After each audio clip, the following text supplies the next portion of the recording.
Entonces, volviendo al punto, cuando hablamos en este caso de esta fecundación, ¿qué les van a preguntar en su prueba de transición?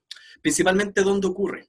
Digamos, existen, digamos, puede ocurrir básicamente, si se fijan en el cursor, puede ocurrir en este caso en todo este trayecto, pero en términos estadísticos se concentra acá, se concentra básicamente en esta zona que se llama oviducto o trompa de falopio.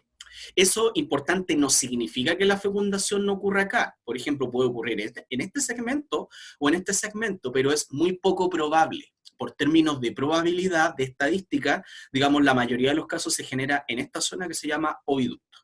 Entonces, el fin es que los gametos se puedan encontrar y que el material genético de ambos se fusione. Entonces, por ejemplo, si vemos esta imagen, Esteban dice, ¿qué ocurre en estos lugares? ¿Qué ocurre en estos lugares significa algún defecto o algo hacia el nacimiento?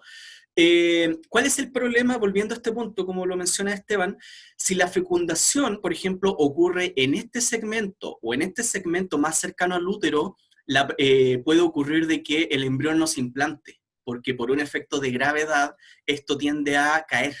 Entonces, ¿cuál es la lógica? La fecundación ocurre en este segmento, y en este segmento, aquí adentro hay como pelos, hay unas estructuras que se llaman cilios. Entonces, estos cilios retienen al cigoto y lo van desplazando paulatinamente para que se pueda implantar. Entonces, eso es como una zona que le aporta una protección. En cambio, si la fecundación ocurre acá, es probable de que el embrión no se pueda implantar y caiga simplemente. ¿Okay? Cervix es lo de más abajo.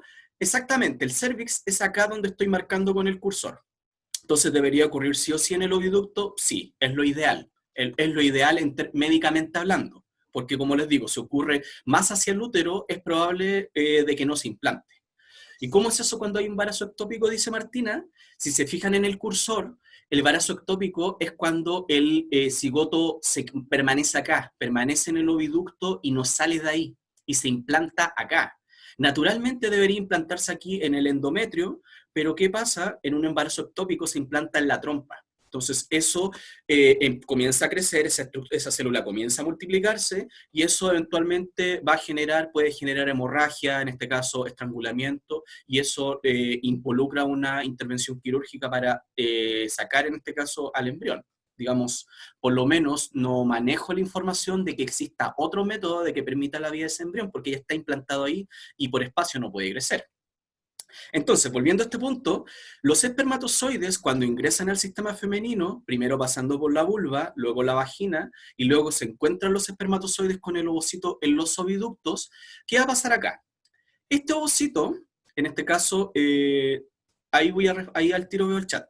Este ovocito, si se fijan, está rodeado por varias capas. Tenemos en este caso esta capa que se llama zona pelúcida, la capa más interna, y la capa más externa se llama corona radiada.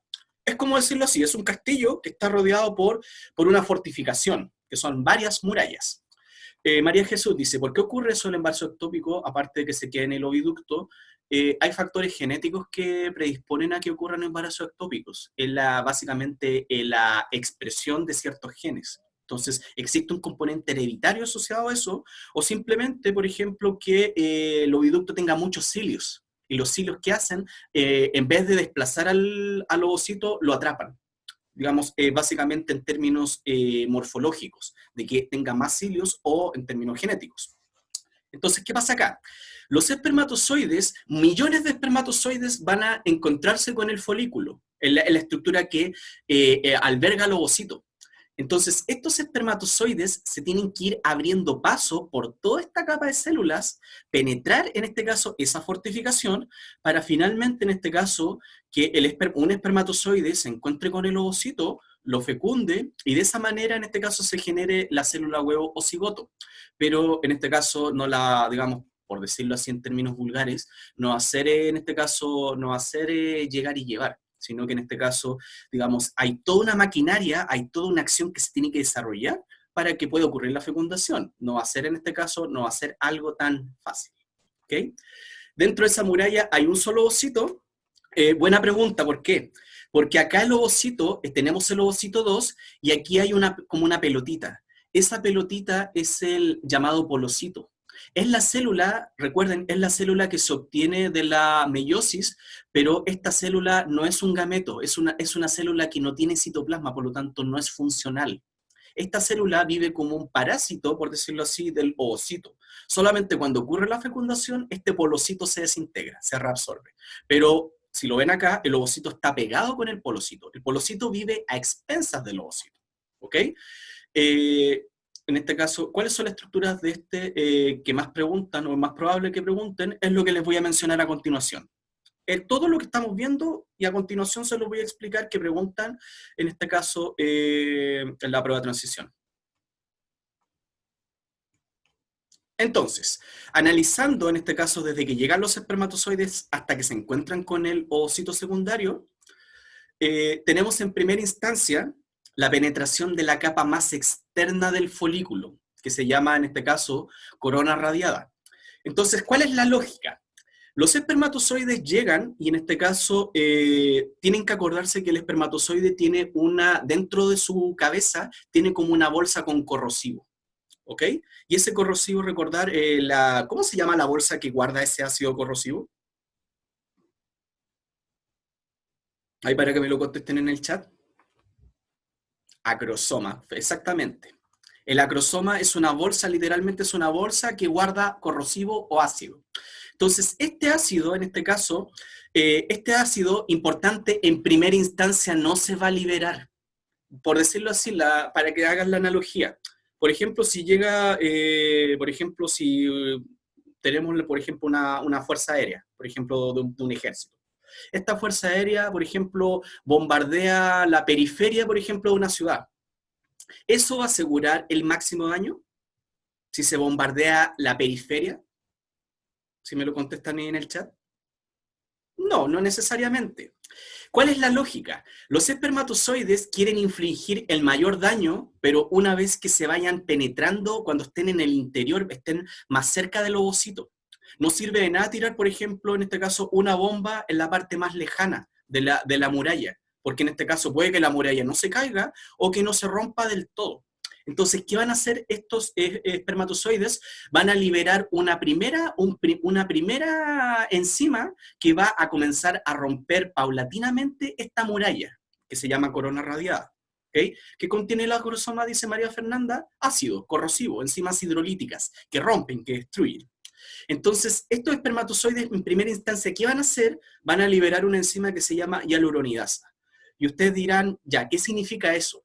Esta enzima, en español, rompe el cemento que se da entre las células. Hagan la analogía con una gran muralla. La muralla, los ladrillos están pegados, en este caso tienen cemento, tienen otra estructura que los une. Entonces, este primer ácido va a romper las uniones entre los ladrillos, entre las células. Entonces, de esta manera, los espermatozoides van a comenzar a abrirse paso a través de la capa más externa hacia la capa más interna, que es hialuronidasa. Hialuronidasa es un primer ácido, es una enzima que comienza a romper el cemento celular. ¿Ok? Diego, ¿qué es el acrosoma? Volviendo al punto, es una estructura que tiene el espermatozoide que contiene ácido corrosivo, que le permite ir rompiendo las capas que protegen al ovocito. Miren, para que también se entienda más la idea, si ustedes, por ejemplo, típicamente en los comerciales de, por ejemplo, de productos de belleza, cremas, por ejemplo, típicamente dicen, esta crema tiene ácido hialurónico. Y con este ácido hialurónico y colágeno vas a tener una piel más suave, más tensa, con menos arrugas. El ácido hialurónico es ese cemento, es lo que une a las células. Entonces, el ácido hialurónico se rompe por la hialuronidasa. El nombre lo dice. Hialuronidasa se refiere a que rompe esa otra molécula que es el cemento celular, en la práctica. Profe, ¿ese ácido puede destruir al ovocito? No, en este caso no, digamos, es un ácido, pero tampoco es tan concentrado. Lo que pasa es que va a romper el cemento celular. No rompe a la célula en sí, sino que rompe las uniones entre las células. Entonces, estos espermatozoides van a liberar ese primer ácido. Ese primer ácido chiquitito lo van a empezar a liberar. Entonces, al mismo tiempo que va a ocurrir, cuando los espermatozoides van avanzando, el ovocito, en este caso, el ovocito va a reconocer si los espermatozoides son de la misma especie. Y si son de la misma especie, le va a permitir que, básicamente le va a permitir que lo sigan atacando. ¿Ok? El ácido está en el acrosoma. Este primer ácido, la hialuronidasa, es de la membrana del espermatozoide. Todavía no se ha activado la bomba, por decirlo así. Es como un primer ácido, pero que no está en la bomba, no está en el acrosoma. ¿Ok? Entonces, ¿qué pasa? Si hay un reconocimiento y solamente si el ovocito reconoce que los espermatozoides son de su especie, le va a permitir que sigan avanzando. Si no, el cemento, si por ejemplo, si el ovocito, que es, por ejemplo, que es de una perra, por ejemplo, en este caso detecta que los espermatozoides son de un dingo, de un lobo, de un coyote, ¿qué va a pasar? Ese cemento se va a hacer aún más sólido, aún más fuerte, por lo tanto los espermatozoides van a quedar pegados y no van a poder avanzar. ¿Ok? Hialuronidasa, Kaylee, ¿qué dice? ¿Qué era? La hialuronidasa es un primer ácido que lanza el espermatozoide para ir rompiendo paulatinamente esta capa de células. ¿Ok? ¿Puede dejar secuelas en el lugar? Efectivamente, va rompiendo el folículo, es decir, esta estructura, este castillo que alberga el ovocito, paulatinamente se va a ir rompiendo, se va a ir destruyendo. La infantería va avanzando y va rompiendo, va eliminando, en este caso, a la defensa que tiene el ovocito. ¿Ok? La hialuronidasa es una enzima exactamente. Entonces los mestizos, ¿cómo pueden nacer? Mestizos, no sé a qué te refieres con eso. Entonces, ¿es malo? No, no es que sea malo, es parte del proceso. Tal vez eso que estabas preguntando lo voy a contestar después, ¿ya? Entonces, ¿qué pasa acá? Cuando los espermatozoides ya han avanzado, cuando ya están, por decirlo así, ya penetraron las primeras capas de células, ahí se rompe la bomba, ahí se libera la bomba, que es lo que se llama reacción acrosómica. Y esta reacción acrosómica que involucra que, en este caso, todo el corrosivo, todo el ácido, se libera a la capa más interna que se llama zona pelúcida. Entonces, volviendo para que se hagan la idea, en primera instancia acá se libera el primer ácido, la hialuronidasa. Los espermatozoides van avanzando y cuando están acá en el medio, ahí recién se libera la bomba atómica. Se libera, en este caso, se rompe el acrosoma y se libera todo el corrosivo. Porque, ¿cuál es la idea? Si lo hablamos en términos de guerra, la idea es infligir el mayor daño posible. Básicamente, por ejemplo, si es que ustedes lo han estudiado, por ejemplo, la bomba en este caso de Hiroshima, la idea era, según los aliados, era lanzarla, por ejemplo, en el centro. Pero, digamos, por un asunto de tiempo, del tiempo atmosférico, digamos, no la lanzaron en el centro, sino que por el viento la desvió y cayó, digamos, unos kilómetros más allá del centro, pero igual infligió, en este caso, ese daño. Entonces, siempre la idea es generar el mayor daño posible. En este contexto celular es que los espermatozoides vayan rompiendo esta capa de células para ir, en este caso, llegar al objetivo que es fecundar al ovocito secundario. Noelia dice, ¿cómo se llama la última capa? En este caso, en donde se rompe la bomba, zona pelúcida. Zona pelúcida es la parte donde ocurre básicamente la liberación de la bomba, el rompimiento del acrosoma. Entonces, ¿qué pasa acá? Aquí hay un dato importante para su prueba de transición. No basta con lanzar una bomba. Se lanza la bomba, pero los espermatozoides tienen que tener la capacidad de moverse, de avanzar. Por decirlo así, bueno, yo hago esta analogía, pero es para que se entienda, ustedes pueden utilizar otra. Por ejemplo, si tú tienes a tu primera línea de soldado y, por ejemplo, tienes lanzallamas, tienes armas y todo, pero, por ejemplo, los soldados de más atrás son lentos, no sirve de nada atacar. Es la misma lógica. No basta con lanzar una bomba. Los espermatozoides tienen que estar capacitados. ¿Qué significa capacitados? De que en este caso estén completamente maduros, de que su flagelo se mueva rápidamente y de que sean muy reactivos. Es decir, que en este caso se muevan constantemente, agresivamente. ¿Ok? Bruno dice, o sea, la acrosina ocurre en la corona radial y la zona pelúcida. No, en este caso, la acrosina, digamos que es el corrosivo principal, se libera en la zona pelúcida, en la parte más interna, y así los espermatozoides se van abriendo paso. Javiera dice, entonces la hialuronidasa ataca la corona radial. Exactamente, lo que dices tú es correcto. ¿Necesitan estar maduros para poder cumplir su función, dice Esteban? Exactamente. Eso en español es estar capacitados. Entonces, al mismo tiempo, mientras se lanzan las bombas y los espermatozoides van avanzando, ¿eso qué genera en primera instancia? Que la capa más externa se colapse, es decir, la corona radiada, es decir, estas células, esta primera muralla se va a despedazar y se va a romper. Giselle dice, entonces el proceso de capacitación es pasar por la maduración del espermatozoide. Exactamente, implica que el espermatozoide termine la maduración y de que se mueva ágilmente, velozmente. Entonces, de esa manera, los espermatozoides van avanzando. Es todo un ejército que va, en este caso, está asediando básicamente, en este caso, está asediando el castillo.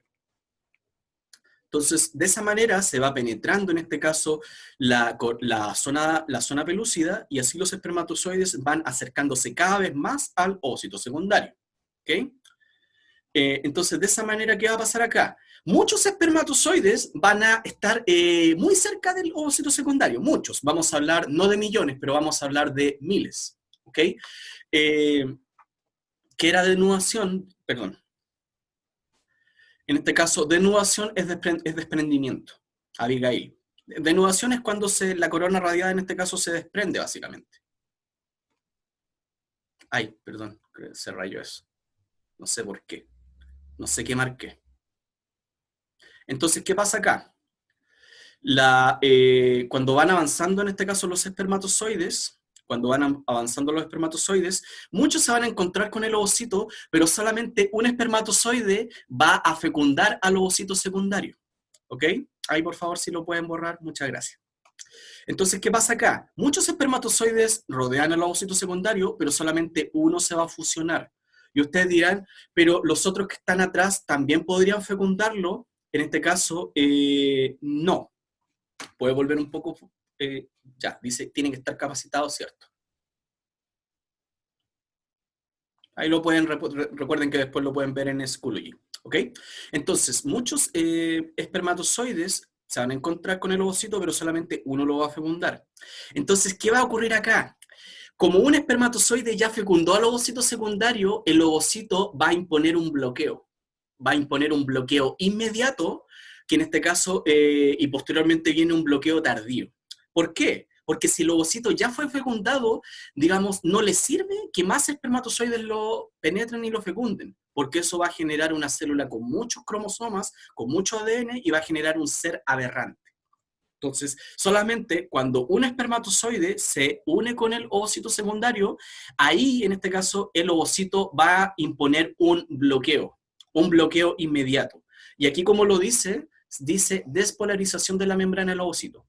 ¿Qué significa eso en español? Para que se entienda la idea.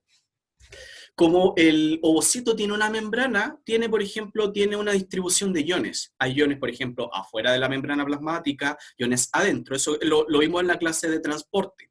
Entonces, en sí, el ovocito tiene una carga eléctrica. Su membrana tiene una carga eléctrica. Cuando se genera el bloqueo inmediato, la polaridad de la célula cambia, las cargas eléctricas se mueven y eso desorienta a los espermatozoides. Es como un shock eléctrico.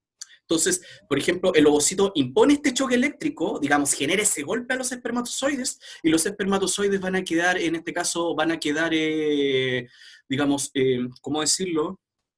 Se van a desorientar.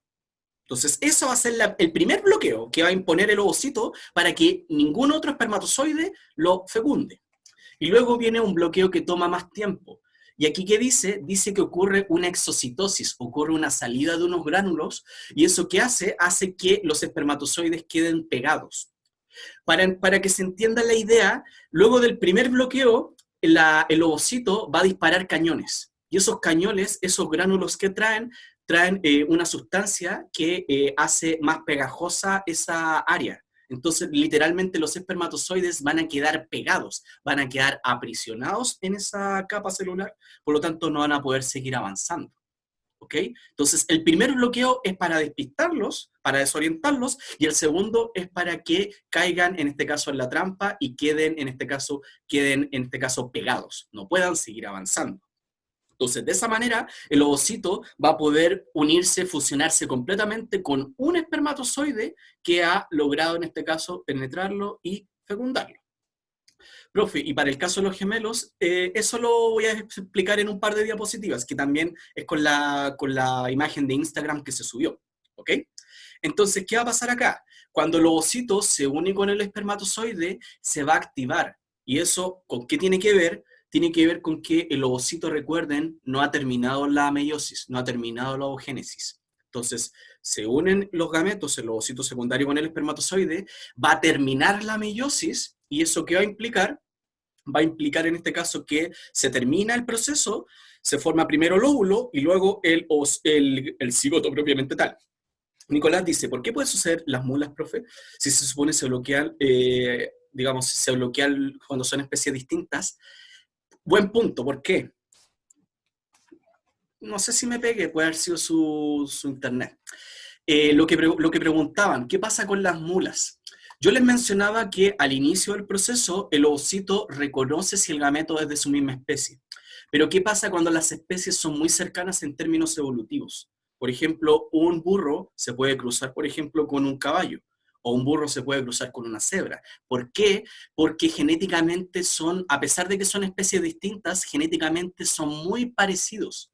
Entonces, eso genera, básicamente ese reconocimiento puede fallar. Pero, como dice Álvaro, nacen estériles. ¿Ok? Entonces, cuando las especies son muy cercanas en términos evolutivos, ese reconocimiento falla.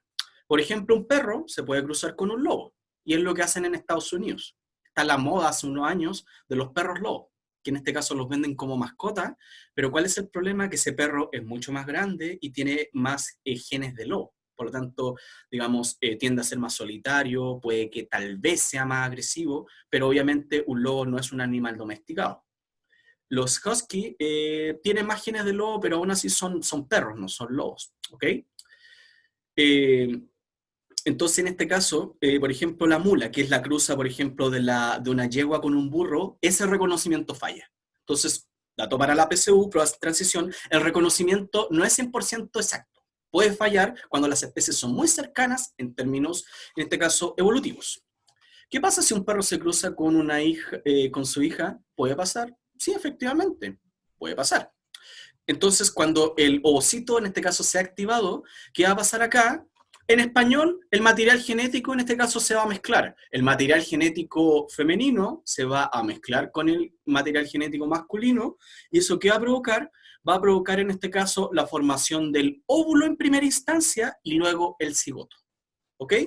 Entonces, por ejemplo, cuando ocurre la fecundación, en este caso, cuando ocurre la fusión, nos dice que las cariotecas, es decir, los núcleos van a desaparecer, tiene un nombre técnico que se denomina singamia, y posteriormente el material genético se va a mezclar, que es lo que se llama anfimixis. Entonces, el material genético se encuentra, el material genético masculino se encuentra con el femenino, los núcleos desaparecen, el material genético se mezcla, y eso finalmente lleva a la formación del óvulo, pero en una fracción de segundo se transforma en cigoto o célula huevo. Profe, ¿qué pasaba en la activación? En la activación es cuando el ovocito reanuda la meiosis, porque la meiosis quedó detenida en metafase 2. Entonces termina el proceso. Diego dice, profe, en el cruce para crear, ¿por qué en el cruce para crear una mula falla? En este caso, puede fallar porque de repente los animales, por ejemplo, tienen conductas distintas, tienen distintos temperamentos, o por ejemplo, no coinciden las épocas de celo. Entonces, eso de que para que se genere un híbrido, en este caso, se tienen que dar ciertas condiciones. Esta la subirán, esta Belén, esto se sube a Schoology, que es una plataforma que ustedes pueden revisar después. ¿En qué etapa de la meiosis quedaba? En metafase 2. Entonces, a esto quería llegar, que lo estaban preguntando, y también tiene que ver con la imagen de Instagram. ¿Qué pasa, por ejemplo, la pregunta en Instagram era la siguiente? ¿Por qué los gemelos y los mellizos, biológicamente, ambos se consideran gemelos? ¿Me están pidiendo que vuelva? Ok. Entonces, conceptos técnicos. Singamia es cuando el material cuando las cariotecas, es decir, las membranas nucleares desaparecen, y anfimixis es cuando se mezcla el material genético masculino con el femenino. Bloqueo rápido. ¿A qué hacía mención ese concepto? El ovocito, una vez que ya se fusionó con un espermatozoide, va a colocar un escudo. para impedir que otros espermatozoides lo fecunden. ¿Y ese bloqueo por qué se da? Porque hay una variación en la carga eléctrica. Esa variación en la carga eléctrica desorienta a los espermatozoides. No entendí lo de la formación de los pronúcleos. En español se refiere a que en este caso el material genético masculino se vincula con el femenino. Tiene que ver con eso. ¿Ok? ¿Podría explicar eso la trisomía? Que lo voy a explicar básicamente en unas diapositivas más. ¿Ok? Singami y Amphimixis más lento. Tengan presente de que cuando el ovocito se encuentra con el espermatozoide y se fusionan, el material genético se va a mezclar. Para que se mezcle, ese material genético está guardado en los núcleos. Entonces, ¿qué tiene que pasar primero? Los núcleos tienen que desaparecer, que es lo que se llama singamia, y luego el material genético se tiene que mezclar, lo que se denomina amphimixis. ¿Ok? Entonces, volviendo a la pregunta de Instagram. ¿Por qué los gemelos y los mellizos ambos se consideran gemelos, a pesar de que tienen nombres distintos? Daniela dice, ¿son mellizos idénticos y no idénticos? Sí, digamos, eso es correcto, pero si se lo preguntan en su prueba de transición, para que lo anoten, ¿por qué ambos son gemelos? Son gemelos porque en este caso nacen del mismo evento de parto. Los gemelos nacen en el mismo parto y los mellizos también nacen en el mismo parto. Es netamente por eso. Pero ¿por qué en este caso, por qué tenemos si vemos esto un poco más en detalle, los gemelos verdaderos se llaman gemelos monocigóticos? Y en este caso, los gemelos disigóticos son los llamados mellizos en términos coloquiales, en español. ¿Por qué viene dado esto? En este caso, ¿qué ocurre una fecundación? Es decir, un ovocito se fusiona con un espermatozoide, pero ¿qué pasa? El embrión, por alguna razón desconocida por factores genéticos del embrión resultante, una célula se desprende y genera un nuevo ser. ¿Ok? Entonces, en este caso, de una fecundación se generan, en este caso, dos individuos idénticos genéticamente. Tienen el mismo ADN, como dice Martina. En cambio, los mellizos, en este caso, son dos ovocitos que se fecundan. Recuerden que médicamente hablando, una mujer cuando ocurre la ovulación, médicamente hablando, puede liberar, en este caso, puede ovular un ovocito o dos, máximo, médicamente hablando. Podría liberar 3 o 4, pero eso es poco común. Entonces, ¿qué pasa? ¿Por qué se generan los gemelos disigóticos mellizos? Es porque la mujer maduró dos ovocitos y los dos ovocitos fueron fecundados. Y en el caso de los gemelos verdaderos o monocigóticos es porque ocurrió una fecundación, pero en este caso del embrión se desprende una célula que da origen a un nuevo ser que en este caso es idéntico al otro. ¿Okay? Y los quintillizos se dan sobre todo cuando una mujer se somete en este caso, a tratamiento de fertilización asistida. Y entonces, ¿qué pasa? A la mujer le inyectan, en este caso, 5 ovocitos, o en este caso le maduran forzosamente 5 ovocitos para tratar de que ocurra en al menos de los 5, en al menos uno ocurra la fecundación. Entonces, por eso se dan esos embarazos múltiples. Es muy poco común que una mujer madure 5 ovocitos y que los 5 se fecunden. Es muy poco común. Profe, ¿y los animales por qué es más común? ¿Por qué? Porque las hembras liberan, por ejemplo, 5 ovocitos, 10 ovocitos. Por ejemplo, en el caso de mi cuy, por ejemplo, las hembras liberan en promedio 5 o 6 ovocitos. Por lo tanto, ellos por camada, por parto, tienen 5 crías. Y es porque se fecundaron 5 ovocitos. ¿Ok?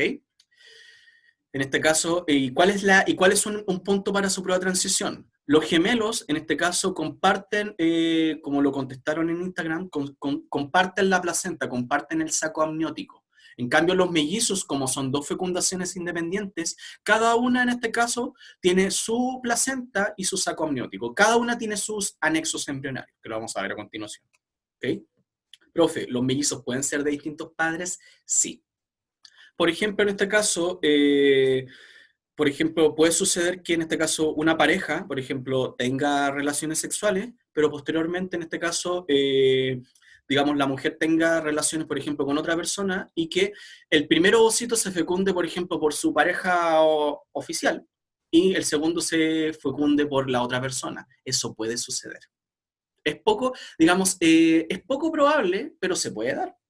Y ha sucedido, han habido casos donde los hermanos, en este caso, solamente son hermanos de madre. pero en este caso cada uno tiene un padre distinto. En el mismo día puede suceder. ¿Okay? Los gemelos mellizos no pueden dar problemas con el cordón umbilical, pueden haber problemas de que es más probable que se estrangulen. Entonces, eso también puede involucrar cesárea u otro procedimiento. ¿Okay? Para que vayamos analizando esta materia, ¿cómo se lo pueden preguntar en su prueba de transición? Pregunta tipo PSU, dice. Las parejas que no logran tener hijos suelen someterse a una fertilización que se denomina in vitro. Suponiendo que la mujer no presenta ningún problema, uno de los factores que podría hacer fracasar esta técnica es decir, la mujer no tiene ningún problema, pero ¿por qué podría fracasar? Por ejemplo, porque no ocurra la reacción acrosómica, es decir, que los espermatozoides no liberen su bomba, su corrosivo para ir avanzando. ¿Podría explicarse que por eso falle el procedimiento? ¿Podría ser? Sí, podría ser. Vamos a dejarla en carpeta para analizar las otras alternativas, porque no es tan obvio. B, dice la baja producción de semen.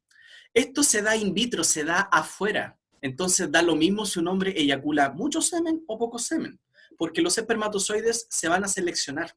Entonces se seleccionan y con eso se induce en este caso la fecundación. ¿Okay? C, la falta de maduración espermática. En este caso, los espermatozoides, recuerden que maduran, en este caso, ¿en qué momento? Dicen que puede ser, ¿ya? Pero en este caso, la maduración, importante, la maduración en este caso puede que en este caso no termine, pero la mayoría de los casos se da antes, se da en el epidídimo. En este caso, cuando ocurre, en este caso, cuando ocurre la maduración, los espermatozoides ya están listos. ¿Y qué pasa acá? Quiero que se entienda bien este punto. Los espermatozoides, dice falta de maduración. Los espermatozoides se seleccionan cuando ocurre la fertilización in vitro. Por lo tanto, se analiza, en este caso, se analiza de que ya estén maduros. En este caso, no sirve de nada hacer un procedimiento si los espermatozoides, en este caso, no están maduros. En este caso, si hayan madurado en el epidídimo o si ya hayan pasado, en este caso, la capacitación. Los espermatozoides se analizan y tienen que estar, en este caso, tienen que estar maduros. B y C, ¿quedan fuera sí o sí? En este caso, exactamente, quedan sí o sí fuera porque en este caso da lo mismo que la cantidad de semen. Se seleccionan los espermatozoides y los espermatozoides están maduros en el proceso. La maduración es específica en el desarrollo móvil e incluye el desarrollo de ADN que lleva. El ADN, en este caso, el ADN no se toca. La maduración básicamente se da por el movimiento del flagelo y de que sea reactivo. D, la falta de energía de los espermatozoides. Aquí la energía no es importante, ¿por qué? Porque los espermatozoides no tienen que avanzar por todo el sistema reproductor femenino. Esto se hace en una placa, se hace afuera. Entonces los espermatozoides ahí no invierten energía. Lo hacen, como dice Bárbara, se hace artificialmente. Y es un mal cálculo de la fecha de fertilidad de la mujer. ¿Qué nos dice el texto? El texto dice claramente ahí que no presenta irregularidades. El problema no es de ella. El problema viene dado por los espermatozoides. Entonces, ¿qué pasa acá? Los espermatozoides se seleccionan y en este caso se determinan que estén maduros. ¿Ok? Pero maduración, en este caso, la maduración tiene que ver con el movimiento. Pero, ¿qué podría suceder en particular? Los espermatozoides se seleccionan, pero, y puedes, por ejemplo, el espermatozoide, pueden ver que tenga la bolsita, que tenga el acrosoma, pero eso no garantiza de que el acrosoma se vaya a abrir. Por más que el espermatozoide esté maduro, por más que se seleccione, el acrosoma, en este caso, es impredecible. Puede que el acrosoma se rompa o puede que no. Entonces, en este caso, ¿por qué podría fracasar? Porque por más que se seleccionó el espermatozoide, por más que se analizó que estuviera maduro, el acrosoma, no funcione. ¿Ok? La maduración viene dada por el tamaño del espermatozoide, porque la cola se mueva, porque sea reactivo. Pero el acrosoma no tiene que ver con maduración. Entonces, muchas variables se pueden controlar, pero esa variable justamente no se puede controlar. ¿ok? Entonces, lo único que independiente puede fallar es la reacción acrosómica exactamente. Entonces, por ejemplo, cuando se hace una fertilización in vitro, digamos, puede fracasar. ¿Por qué? Porque el acrosoma no se abre. Simplemente no se abre. ¿Ok? Pero ¿por qué sería un problema que el ovocito no libere el líquido es mejor? Es que lo que pasa es que el espermatozoide es el que rompe, en este caso, es el que va liberando sus ácidos para ir abriéndose paso por el ovocito, no es al revés. ¿Ok? Por ejemplo, otras preguntas. Dice, ¿qué características deben tener los espermatozoides para poder fecundar al ovocito 2? Ser diploides, ser haploides, tener hiperactividad, estar capacitado y bla, bla, bla. ¿Cuál consideran que es la alternativa correcta?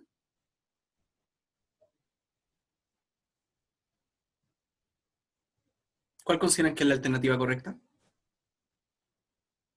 Ahí por favor me lo contestan en el chat. La D dice estar capacitados, sí, es decir, que sean reactivos, que se muevan, y tener hiperactividad, justamente.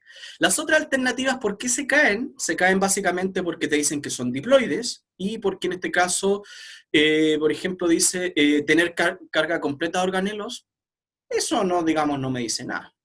Tener ribosomas, tienen que tener ribosomas. Entonces, en este caso, eso no aporta nada a la alternativa. Tiene que ser la alternativa más completa. ¿Ok? Por favor, hagan caso y en este caso no rayen las diapositivas, ¿ya? Esa otra pregunta me la voy a saltar y la voy a retomar después. ¿Cuáles son las consecuencias de la fecundación? Que les preguntan en su prueba de transición. Básicamente, cuando se unen ambos gametos, se restablece la diploidía de la especie. ¿Qué es eso en español? La célula resultante va a tener toda la información genética. ¿Ok? El cigoto va a tener el código 2N a partir de los gametos que tienen la mitad. ¿Ok? Se forma esta célula huevo cigoto, se genera variabilidad en los descendientes. Es decir, por ejemplo, en el caso de los mellizos, como derivan de dos fecundaciones independientes, cada mellizo genéticamente es distinto del otro, a diferencia de los gemelos verdaderos, en los cuales de un evento de fecundación se separan y se generan dos individuos genéticamente idénticos. Esa sería como una proyección o una excepción a la regla. ¿Ok? Importante, se determina el sexo biológico del individuo. ¿Por qué? Porque recuerden que en el par 23 de nuestra especie tenemos el cromosoma X y el cromosoma Y. Entonces, la combinación de estos cromosomas, ¿qué va a determinar? Que desarrolle ciertas gónadas, que produzca cierta hormona sexual, que desarrolle ciertos caracteres sexuales primarios, ciertos caracteres sexuales secundarios, es decir, las características que te definen como miembro de un sexo biológico, en este caso ser macho o hembra.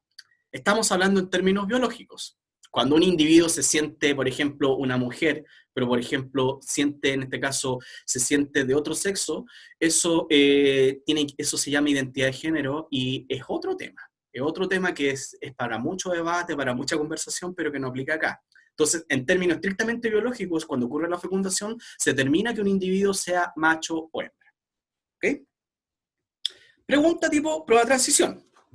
Un organismo con reproducción sexual presenta células con una dotación cromosómica tanto. En español, ¿qué significa dotación cromosómica? En español.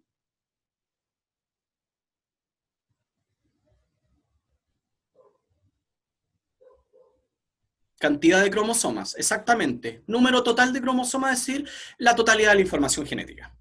Entonces, ese individuo, sus células diploides tienen 24 cromosomas. Entonces dice, respectivamente, los gametos tendrán tal código y los cigotos tal código. ¿Cuál sería la alternativa correcta? La alternativa D, dicen respectivamente, el gameto va a tener la mitad, es decir, la mitad de 24, y el cigoto va a tener toda la información, va a tener todos los cromosomas. Por lo tanto, en este caso, la alternativa correcta es justamente, como ustedes dicen, la D.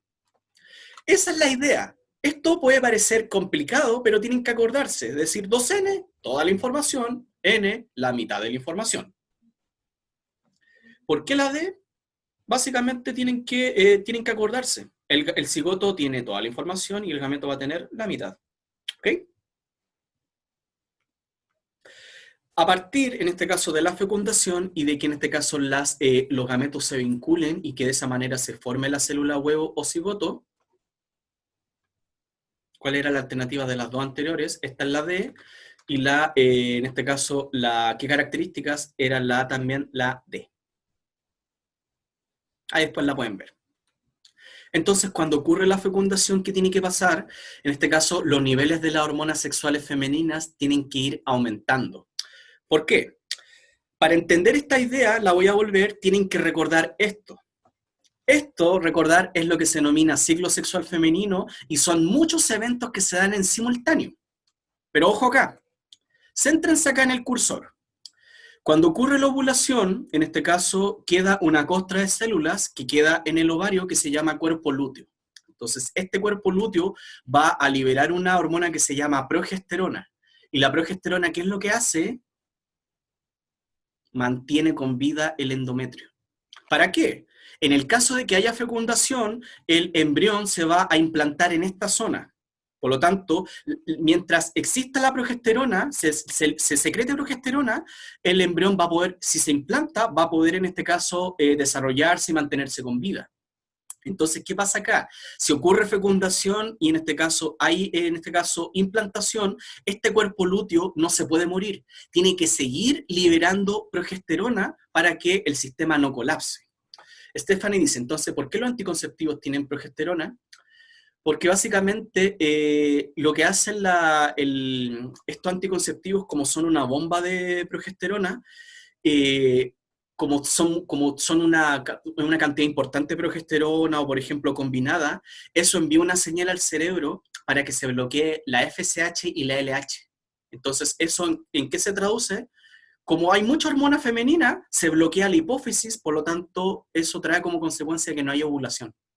¿Ok?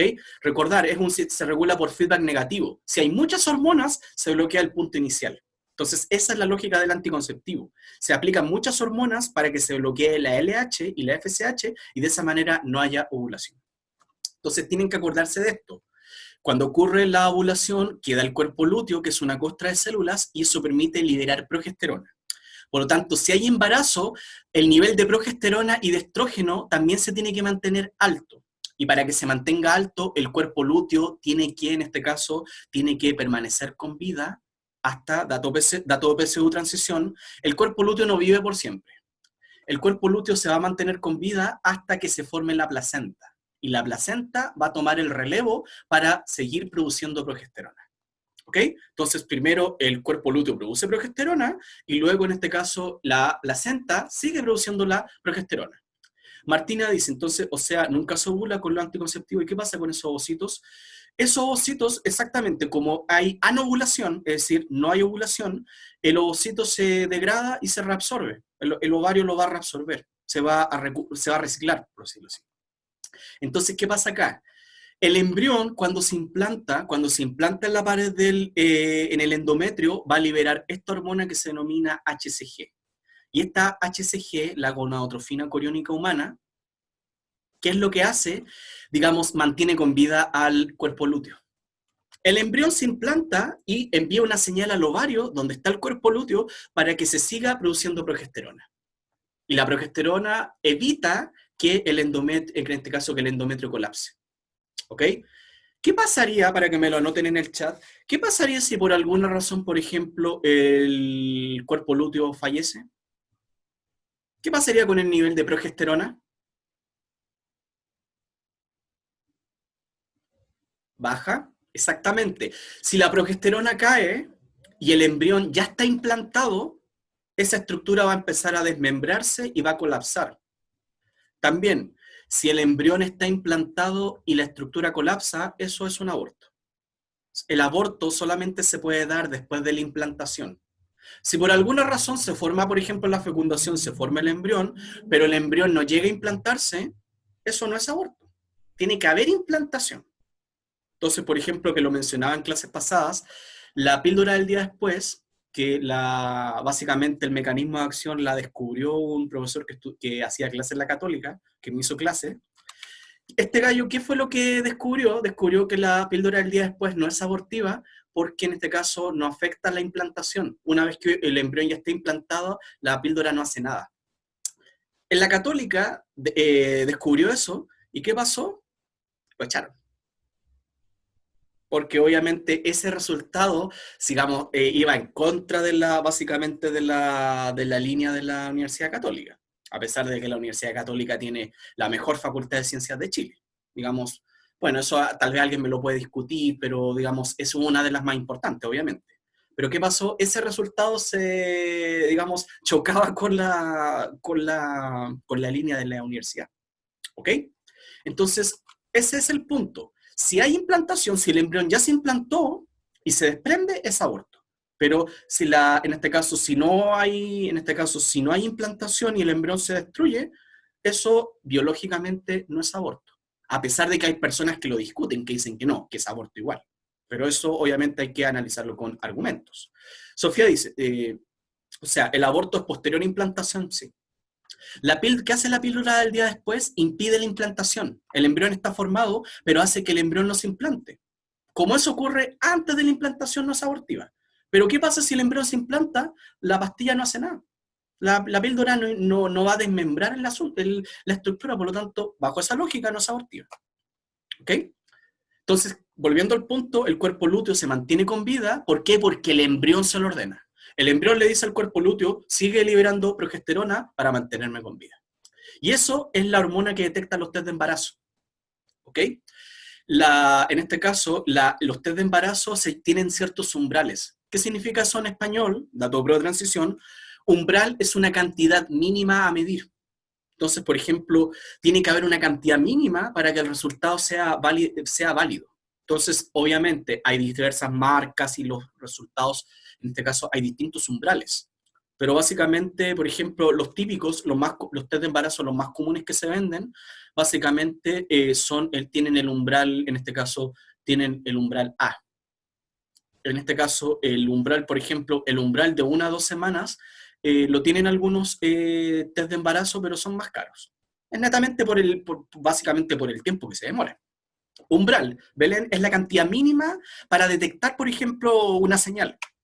Recuerden, la gonadotrofina, que es la que le ordena al cuerpo lúteo sintetizar progesterona, es la hormona que detecta el test de embarazo.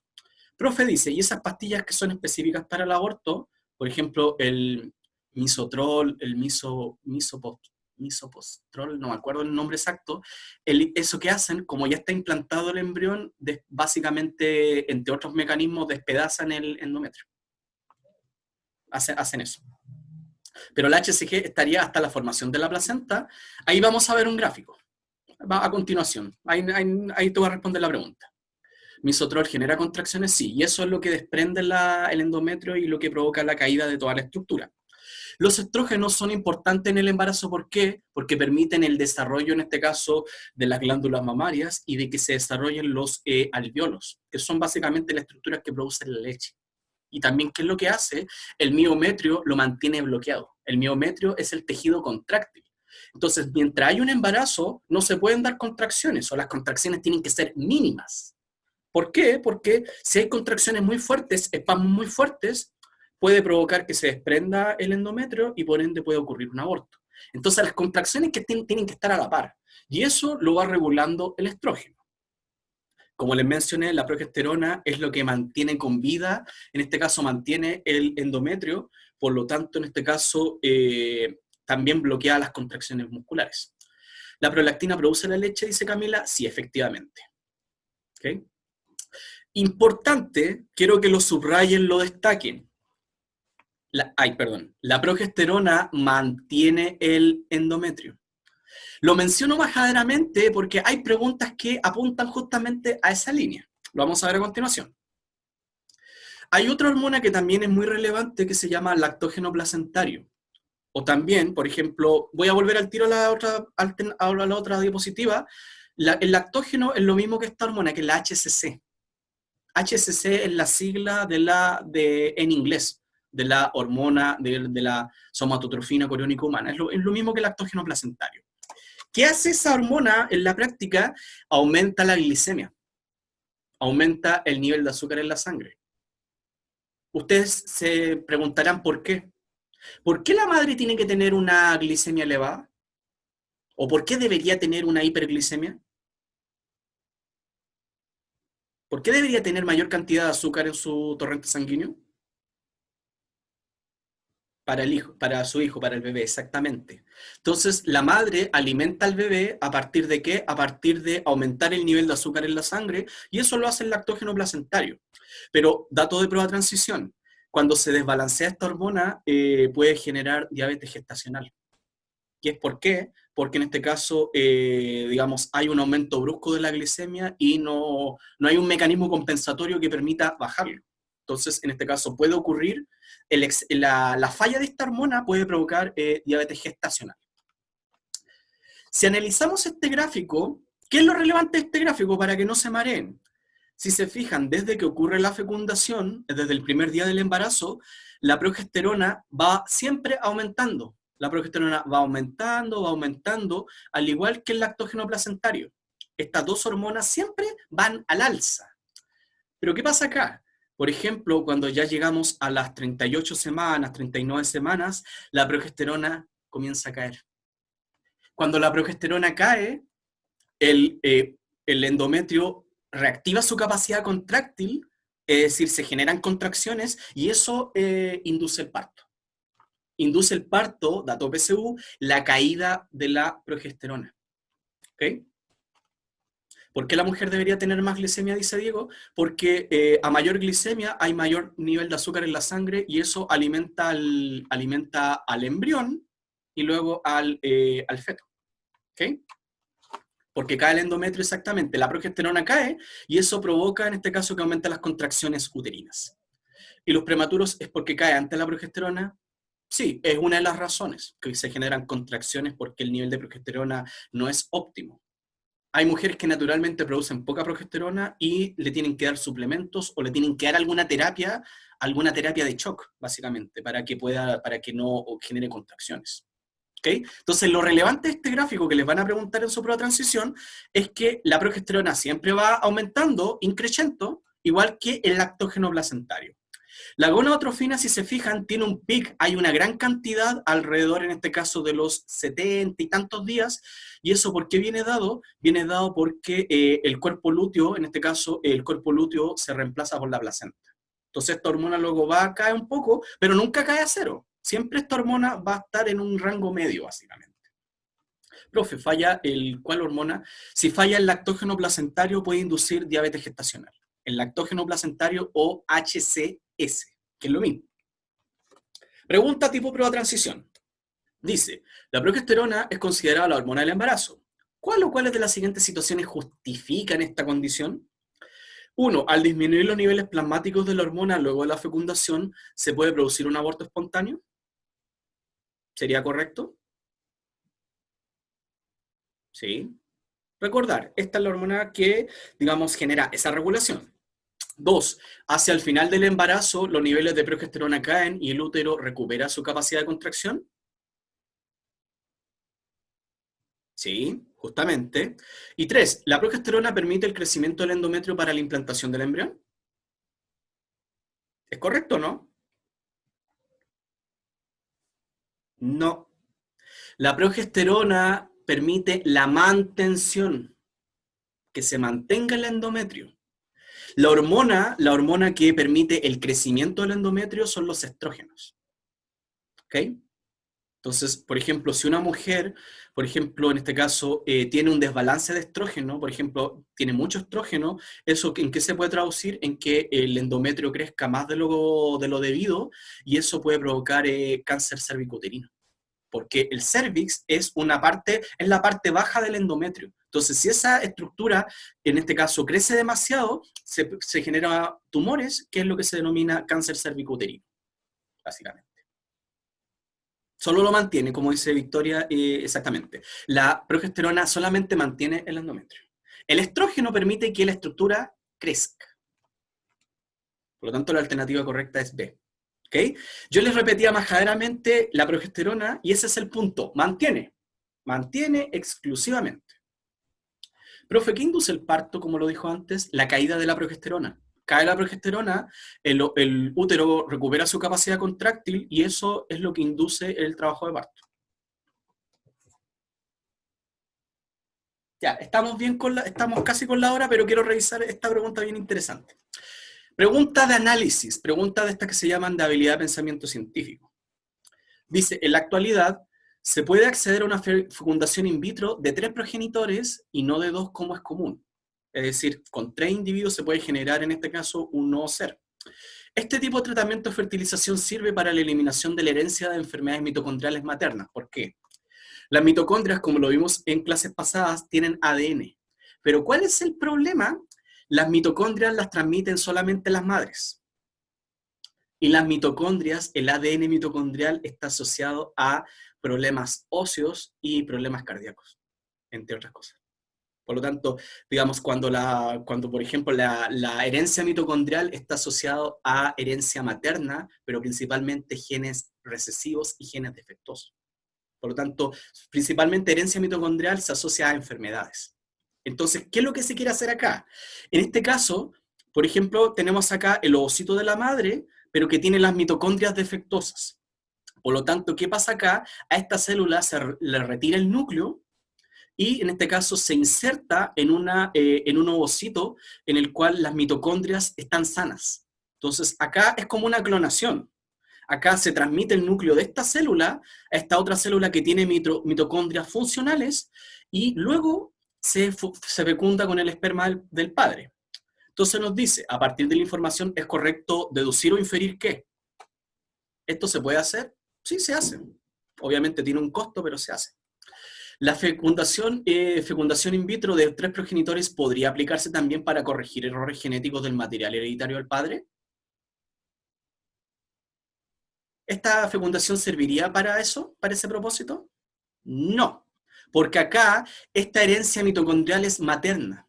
Entonces, básicamente se elimina esa herencia mitocondrial defectuosa de la madre. 2. Esta FIV de 3 progenitores es un gran avance científico ya que permite que el nuevo individuo tenga mitocondrias totalmente funcionales. Sí. Básicamente, esta célula, ¿qué es lo que aporta? Aporta la cáscara y las mitocondrias, y esta otra célula aporta el núcleo, aporta el material genético. Entonces, este híbrido se mezcla con el esperma del padre. 3. ¿El embrión tendrá material genético nuclear de 2 madres y un padre? No. Tiene material genético nuclear de esta madre y de este padre. La otra madre, ¿qué es lo que aporta? Aporta la cáscara del ovocito con sus mitocondrias. ¿Ok? Acá, de lo que preguntaban ahí, creo que estaba en el chat, ¿por qué una fecundación de 3 progenitores? Una madre aporta el núcleo, de su ovocito aporta el núcleo, otra mujer aporta el ovocito, la cáscara del ovocito con las mitocondrias funcionales, y el padre aporta su esperma. ¿Ok? ADN y mitocondrias de otra madre, exactamente. Pero las mitocondrias sí tienen ADN. Las mitocondrias y el cloroplasto son organelos que tienen ADN propio. ¿Ok? Que lo pueden revisar en las clases de psicología. Pero por eso, acá el material genético nuclear es solamente de una madre y de un padre. Por lo tanto, el punto 3 es ¿correcto o incorrecto? Es incorrecto. Y Sofía dice, entonces, ¿por qué no tendría ADN de ambas madres? No tiene ADN nuclear, en este caso tiene ADN nuclear de una madre y ADN nuclear de un padre, y las mitocondrias que aportan ADN mitocondrial, pero que son de la otra madre. ¿Ok? Si hablamos de ADN nuclear, es de una madre y de un padre. Las mitocondrias es algo aparte. Una mujer que ya ha llegado a la menopausia puede lograr ser madre mediante este procedimiento. Sí, sí, pero le tienen que hacer un tratamiento hormonal, básicamente ¿por qué? Porque cuando llega a la menopausia, por feedback negativo, como no hay producción de hormonas sexuales o son muy bajas, se libera mucha hormona hipofisiaria y eso afecta, genera un desbalance brutal. Entonces a la mujer, antes de que le realicen este procedimiento, tiene que tener, en este caso, le tienen que dar una bomba de hormonas para readecuar su sistema, para prepararlo antes de. Por lo tanto, en este caso, la alternativa correcta es la B, exactamente. Ahora, si tienes una célula con mitocondrias defectuosas, tú puedes extraer el núcleo de ese ovocito e insertarlo en un ovocito que tiene sus mitocondrias funcionales y al mismo tiempo agregarle el esperma, en este caso, del padre. Eso se puede hacer. Que en este caso, eso se llama mejoramiento genético. La herencia mitocondrial, como lo pregunta Bruno, es una herencia que aporta básicamente enfermedades. Obviamente no solamente son enfermedades, también aporta otras características. ¿Por qué? Porque los gemelos idénticos presentan ciertas diferencias. Esas diferencias lo aporta la herencia mitocondrial. Pero al punto, la herencia mitocondrial está asociada a problemas del corazón, cardiopatía, miocardiopatías congénitas, por ejemplo, debilidad ósea, debilidad muscular. E incluso, por ejemplo, las personas que tienen falla en su herencia mitocondrial tienen propensión a generar esclerosis múltiple, que es la destrucción de la vaina mielina en el sistema nervioso. ¿Los mellizos son gemelos al fin y al cabo, verdad? Sí. A lo que iba de la pregunta de Instagram. Gemelos y mellizos, ambos grupos son gemelos. ¿Por qué? Porque nacen del mismo evento de parto. Los gemelos nacen en un parto y los mellizos también. Lo que pasa es que nosotros le damos ese nombre distinto. Gemelos verdaderos, que son los gemelos de una fecundación, y los mellizos, que son de dos fecundaciones independientes. ¿Okay?